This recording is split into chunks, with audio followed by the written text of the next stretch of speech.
Okay, I would like to present more games from chapter 3, in this case on the French defense for the opening repertoire created by Cyrus Lakdawala. I believe it's very important to study opening repertoire because it will give you the tools to at least understand the opening, and then from there you progress and discover what you like and you dislike as a player. So Lakdawala in this against the French, which is e6, he recommends d4, d5, e5. That is the French advance. Okay. This can be also played in the Caro-Kann. In the Caro-Kann it's c6 and you play e5. So you can see the difference also of themes in the two openings. In this case, black immediately attacks the center because it makes sense. You cannot, if you just develop this, you are not really attacking that. Instead, this puts pressure, right? So that's the move to play. And then white reinforces. So this could be considered a logical game. We are just playing logical moves, right? Knight c6, again another attack on d4. We are just fighting for there, right? And so what is the logical move for white? It is to reinforce and develop. Knight f3.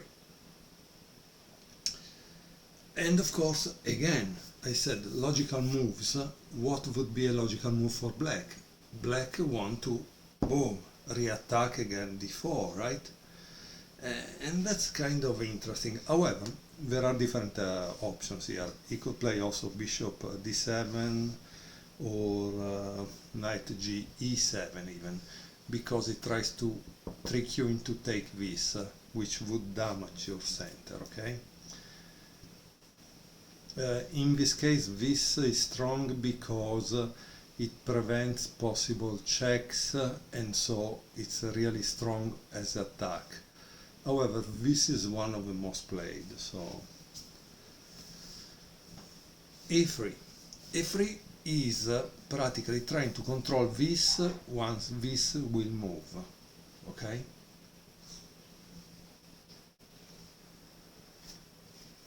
Okay, so now black needs to decide what to do. Again, it's important to be able to free this without getting a check, and so this is generally the move we would like to play. But again, there is also knight g7 as a possibility, and so you will see in the book that Lakdawala cover also other continuations, okay? b4, c takes d4, c takes d4, and now there is the best move at this point is probably rook c8, because you try to immediately take control of the file. In this game was played knight g e7.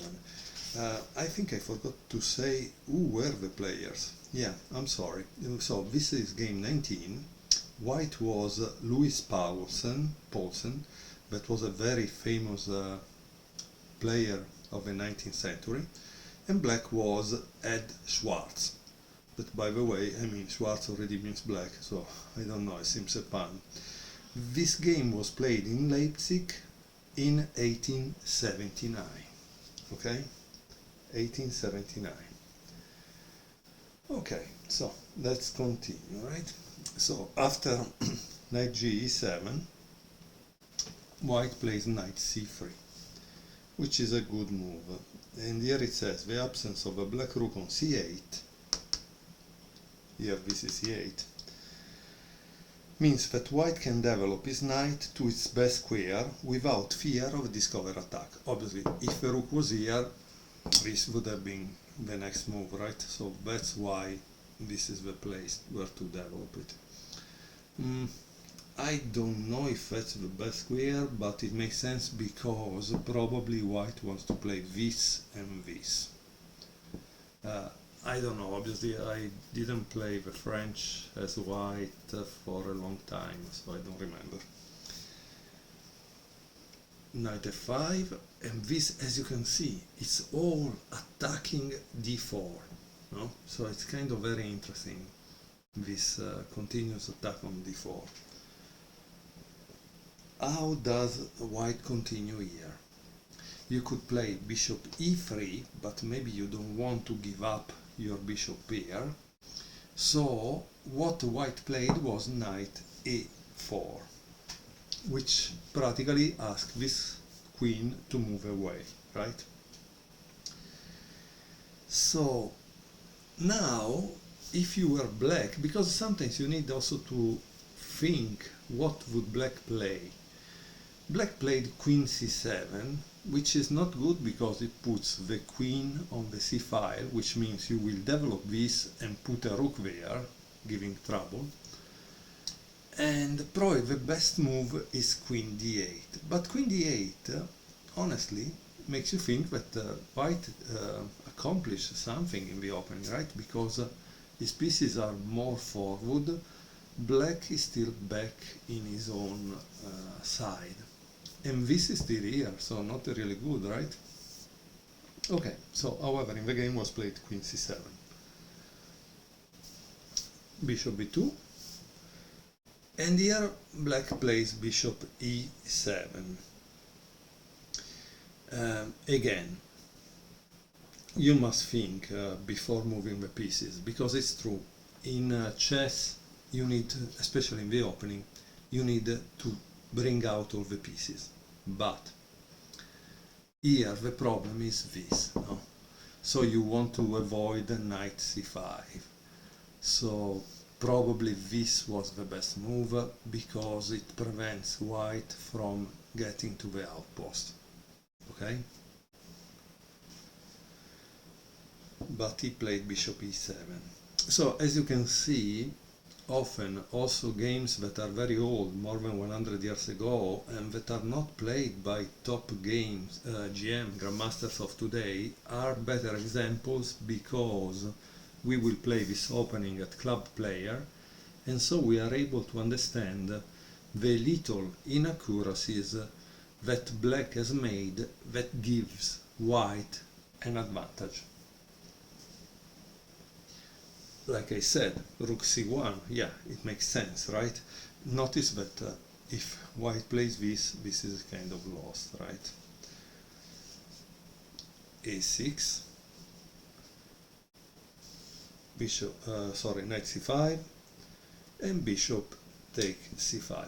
Now, this, the dark square bishop, is the good bishop in the French. Why? Because generally he controls a lot of squares, while the light square bishop is the bad one because it's like a pawn. You see that it's just controlling two squares, is not doing much.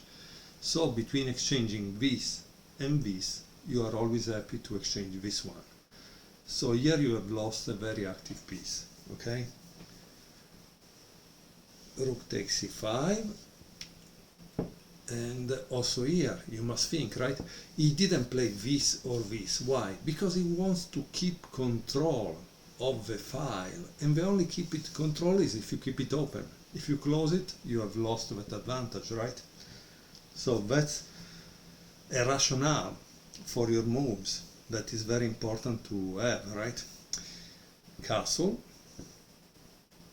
bishop d3, and now you must think about what you want to play.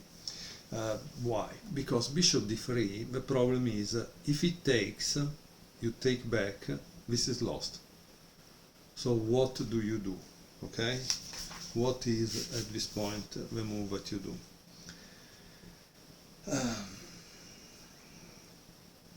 In this case, probably it would be interesting to know what black should have done. Here it says that rook fc8 would have least prevented white's coming combination.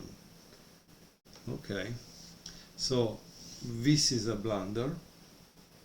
How does white exploit it? Because you're going to be white. No? This is why we are learning this repertoire. What are you going to play as white? Well, if you have reached a level of like 1600, 1700, you start to feel when you have to sacrifice. And there is one thing called the Greek gift. Okay? And is this, boom, bishop takes h7. So let's here Lakdawala says the Greek gift sacrifice remains more than just a trap. Just last year in 2017, so this was probably written in 2018, Aronian played a version of a Greek gift to beat reigning world champion Magnus Carlsen, which is proof that this tactic remains timeless. Yeah, but probably it was a little more complicated than this. However, it will be interesting to see that game. So king takes h7. As you can see, this is why we have books like this about the opening, that they tell you, no, don't study the opening, it's a waste of time. No, because as you can see, thanks to example games, it's teaching you also typical middle game maneuvers, right?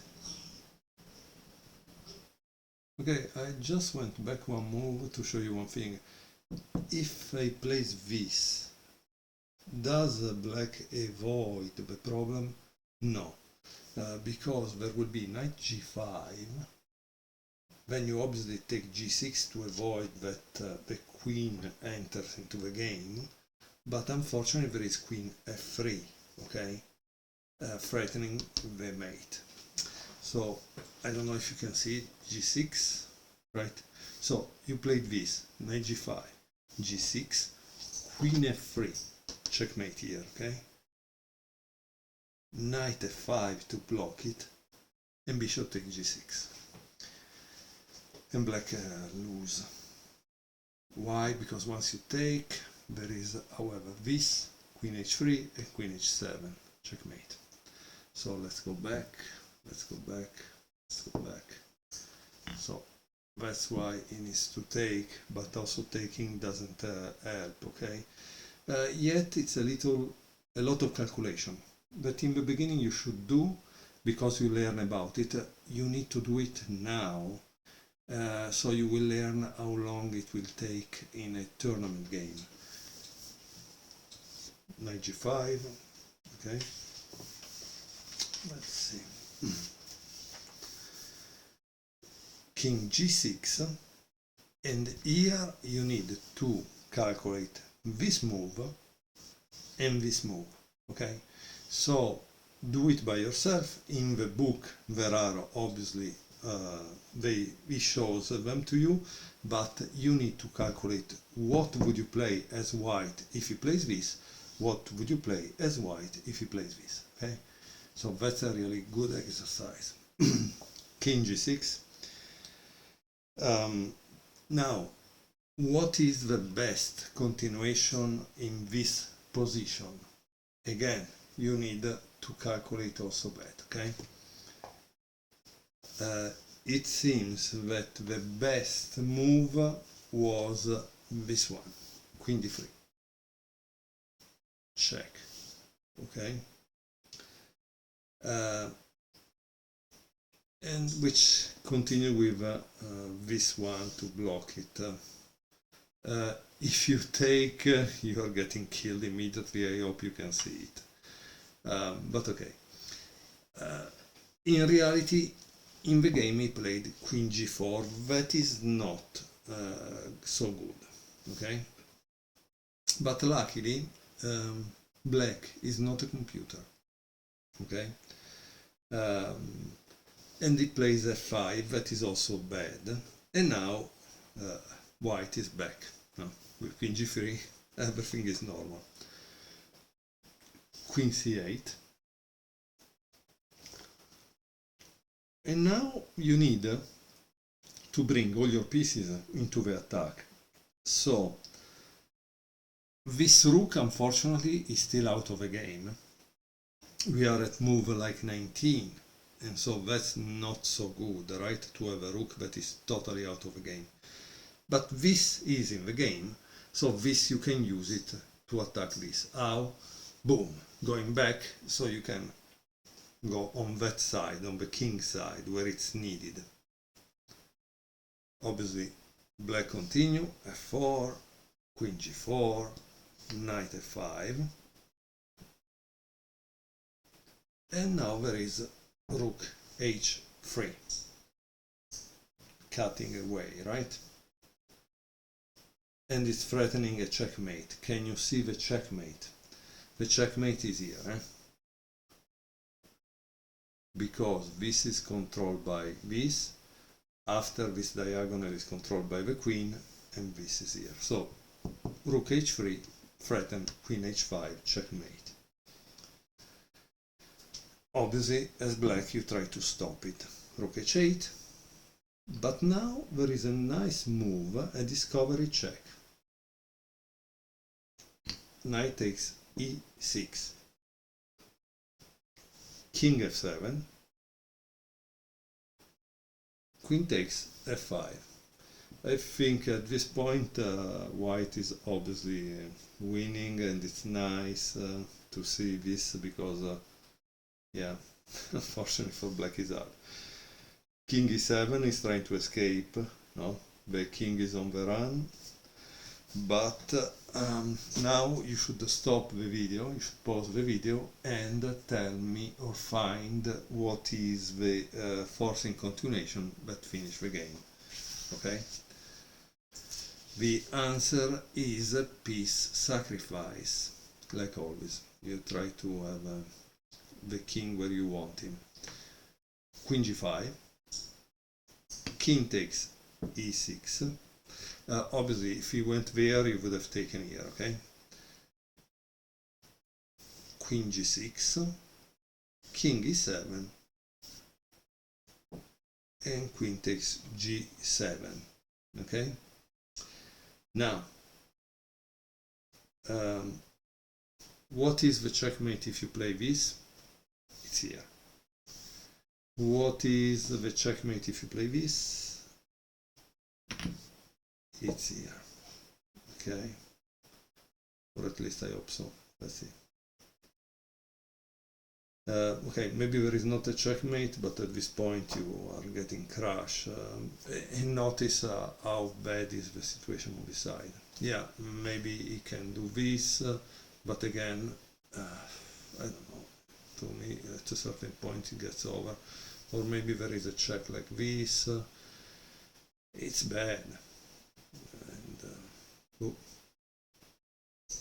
And with this, that is just two squares, is generally a win. Okay, I hope you enjoyed this game. This was from the French defense chapter. Obviously, the good thing is that Lakdawala follows up with a game from a more modern day, because this shows you also what to do in the modern day, and we will watch it in the next video.